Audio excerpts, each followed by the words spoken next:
30 yıllık rakipsiz hakimiyet, Amerika Birleşik Devletleri'ni dünyayı kapsayan bir ittifaklar ağı oluşturmasına izin verdi. Ancak zaman değişiyor. Güç merkezi Atlantik'ten Pasifik'e kayıyor. Asya-Pasifik, tüm dünyanın yeni gündemi. Bu bölgenin hamisi kim? Güç savaşında kimler kazanacak? Hangi ittifaklar kurulacak? Onun yeni bölümünde bunu konuşacağız. İçeriye geçmeden yalnızca birkaç saniyenizi alacağız. GZT olarak yaptığımız işi seviyoruz ve çok çalışıyoruz. amacımız da GZT YouTube kanalını 1 milyon aboneye ulaştırmak. Bu da sadece sizin katkınızla mümkün. abone ol butonuna tıklayarak 1 milyon yolculuğumuzda bize destek olabilirsiniz. Bir kişiden ne olur demeyin. Bizim için çok önemli. Şimdiden teşekkür ediyor. Ve hemen içeriye dönüyoruz. başlayalım.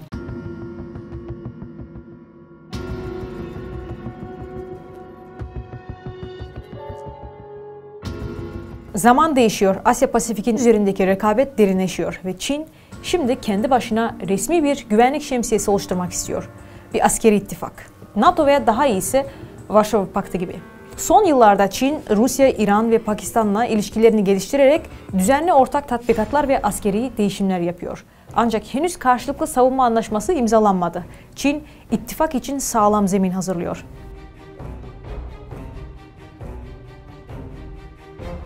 Çin'in NATO benzeri askeri ittifak kurması Amerikan-Çin rekabetinde bir dönüm noktası olacak ve uluslararası toplumun kaderini şekillendirecek. Ancak askeri ittifaklar kurmak kolay değildir. Özellikle Çin gibi bir ülke için. Çin geçinmesi zor devletlerden biri. Politikasını ağırdan yapar. Çin merkezli bir güvenlik ittifakının çalışması için üyelerinin bir zincir gibi hareket etmesi gerekiyor. Yetenekli, dayanıklı olması gerekiyor. Ancak esnek, zayıf halkalar olamaz. Ve ittifak birden fazla ulus arasında anlaşmazlıklarda veya silahlı çatışmalarda birbirini destekleyeceklerine dair ortak bir beklenti oluşturur.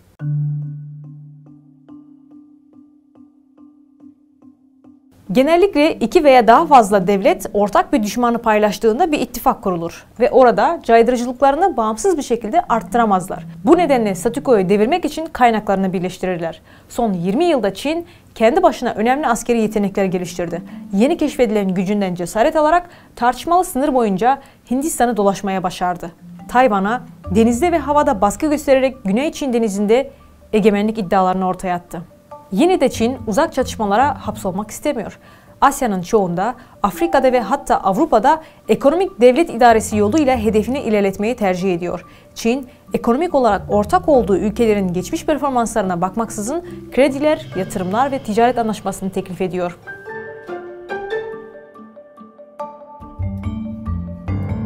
Bunu yaparak Pekin, ortaklarına dünya çapında bir etki kazandırdı. Zaman zaman istediğini elde etmek için baskıya başvurmaktan çekinmedi. Ama büyük bir bakış açısıyla konuyu ele aldığımızda Çin'in ekonomik devlet yönetimi başarılı gözüküyor. Ancak jeoekonomi her şeyi çözmez. Batı'dan gelen baskılara karşı durmak için kalp gücü yani askeri güç gerekli. Bundan dolayı Çin bir ittifak ağı oluşturmaya çalışıyor.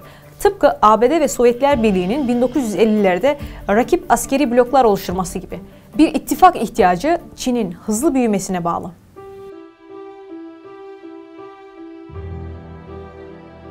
Dünyanın gelişmiş ekonomilerinin çoğu zaten ABD ile müttefik ve bu nedenle uygulanabilir adayların listesi kısa. Ayrıca Asya'daki ulusların çoğu da dahil olmak üzere uluslararası toplumun çoğu Çin'in niyetlerine derinden şüpheyle yaklaşıyor. Kuşak ve yol girişimine katılan en yakın ekonomik ortaklar bile yalnızca Çin'le ittifak yapmak istemiyor. Şimdi teknik olarak Çin, Rusya, Hindistan, Pakistan, Kazakistan, Kırgızistan, Tacikistan ve Özbekistan'ı içeren bir kıtalar arası karşılıklı güvenlik kolektifi olan Şangay İşbirliği Örgütü var. Şangay Paktı 1996'da kuruldu ve şu anda dünya nüfusunun yaklaşık %40'ını ve küresel gayri safi yurtdışı hasılasının %30'undan fazlasını kapsıyor. Kuruluşundan bu yana İran, Afganistan, Moğolistan ve Belarus'un gözlemci devlet olarak kayıt altına alınmasıyla üye sayısı istikrarlı bir şekilde genişlemiştir. Kamboçya, Nepal, Sri Lanka, Ermenistan, Azerbaycan ve Türkiye ise diyalog ortakları oluşturuyor. Bu tam bir liste. Ancak Şangay Paktı'nın askeri ittifakı yok. Amacı insan ticareti, uyuşturucu ticareti, silah kaçakçılığı ile mücadele etmek ve siber güvenliği güçlendirmek.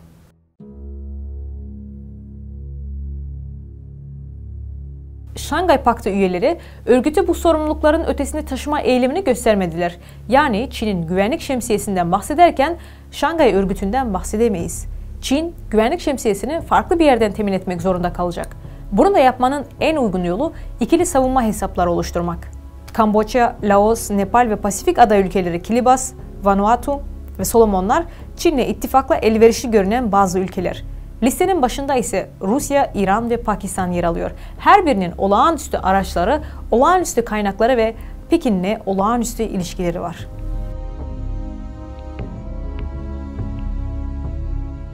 Şimdi Rusya'dan başlayarak Çin'in potansiyel askeri ittifak yapabileceği ülkeleri tek tek gözden geçirelim. 2019'da Moskova ve Pekin ortaklıklarını kapsamlı bir stratejik ortaklığa yükseltti. Ve ikisi 1950'lerin ortalarından beri ortak noktada daha uyumlu hale geldi. Putin ve Xi siyasi meslekleri boyunca yaklaşık 30 kez bir araya geldi. Yönetici düzeyinde sağlam bir korelasyon olduğunu gösterir. Kamu algıları da tamamlayıcı. Çin'in küresel zamanları tarafından yürütülen bir anket, Çin nüfusunun yarısından fazlasının Rusya'ya dış politikada en önemli ülke olarak görüldüğünü gösterdi. ABD merkezli Pew Araştırma Merkezi tarafından yapılan bir ankete göre Rusların 71'i Çin hakkında olumlu görüşlere sahip. Ancak bu birliktelik sadece göz boyuyor. İki ülke siyasi ve kamusal tutumlara rağmen bağlayıcı bir anlaşmaya varamıyorlar.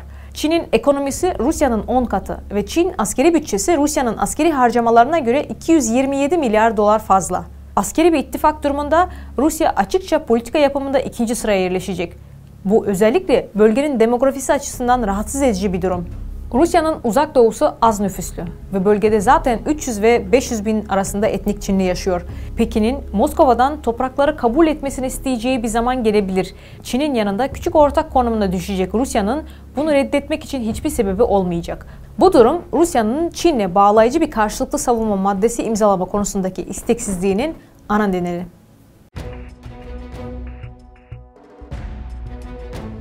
İran'la hikaye biraz farklı. Mart 2021'de Pekin ve Tahran derinleşme, akıllı paylaşım, silah geliştirme ve ortak askeri değişimleri taahhüt eden 25 yıllık bir ortaklık anlaşmasını imzaladı.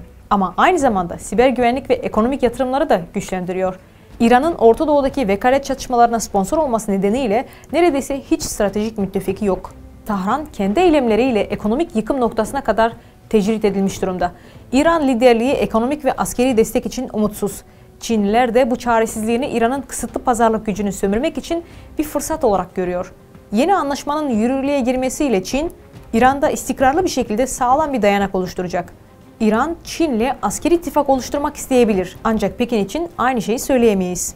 İran pek çok jeopolitik yük getiren bir devlet. İran'la ittifak, Çin'in İsrail ve Arap devletleriyle olan bağlarını düşürmesini gerektirecek. Temelde tüm Orta Doğu'yu feda etmek demek. Bu, Çin'in neredeyse hiçbir fayda sağlayamayacağı uzak çatışmalara sürükleyebilir. Bu Çin'in isteyeceği ortaklık anlaşmasına uymuyor. ABD deniz filoları İran'la ne kadar meşgul olursa Pekin'in Güney Çin denizinde manevra yapması gereken o kadar fazla alan var. Bu nedenle Çin, İran'la askeri bağlarını derinleştirmeyi planlarken resmi bir ittifak olası görünmüyor.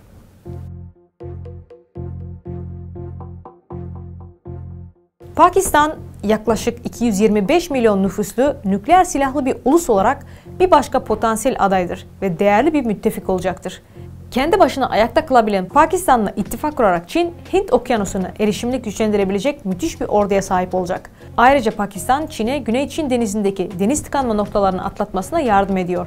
Son yıllarda İslamabad, teknoloji transferlerinden koronavirüs aşılarına kadar her şey için Pekin'e güvenmeye başladı.